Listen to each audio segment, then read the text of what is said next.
I ammeter is connected, and after the two resistor now it is open, right? So our job is just to make this circuit. Listen, I have come to this.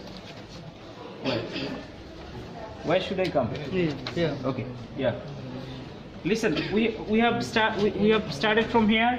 Yeah. From this, and the first ammeter is connected, then a resistor, okay, first resistor, then two resistor starts. Now the end of two resistor, we will avoid the ammeter, because we will determine using current divider rule these two currents. Even though we know it, we have done one experiment, so we know that, but we would like to prove this current divider rule as well, and to find that using whether we can use the current divider rule to find I1 and I2 once we have I. Right, so we have I because this ammeter is going to give you I, but I1 and I2 we don't know. We would like to find I1 and I2, and for that we have to first know the resistance value, these two resistance value, right? Okay, the first job is connect this terminal. Okay, if there is no ammeter, then what will happen? Voltmeter in parallel. These two, listen, these two, R1 and R2 will be connected. The other terminal R1 and R2 will be connected together, right? Do you get me? Yes. Yes, without any emitter. Without any emitter, the R1 and R2, other terminal, will be connected together. This will be connected together, right? Do you understand this? Yes. Okay. This will be together, and they will come to the ground. Now this circuit is okay, right? But we don't know The voltage. the voltage. We know it's the current I1 and I2. We know that only the supply current. What is that? 8.04, right? So record IS equal to 8.04 for next experiment. Now our job is just to measure the resistance, both resistance, right? How would you measure this resistance? With a ohm meter. Ohm meter.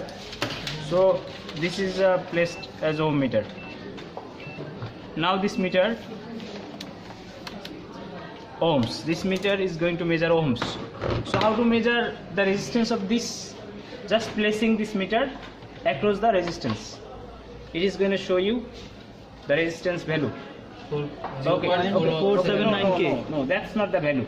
That's the parallel value. So we have to measure the resistance value separately.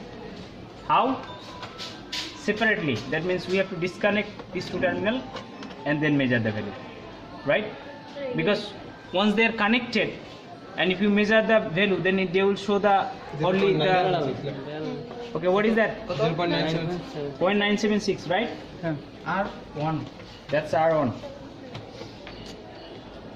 And another value is R2. So disconnect this two and find. What is that? 980. Okay. Sir, again, sir. We are just simply measuring these two resistance, the value of these two resistance, right? You understand? 980. Okay, just measure it. Measure this two value. Now we have placed it as it was before. Just simply disconnect these two wires and just simply measure the resistance value. Very simple. Okay. Okay. Okay. So we have measured both values, right? We know the total current. Okay. Now we apply the rule.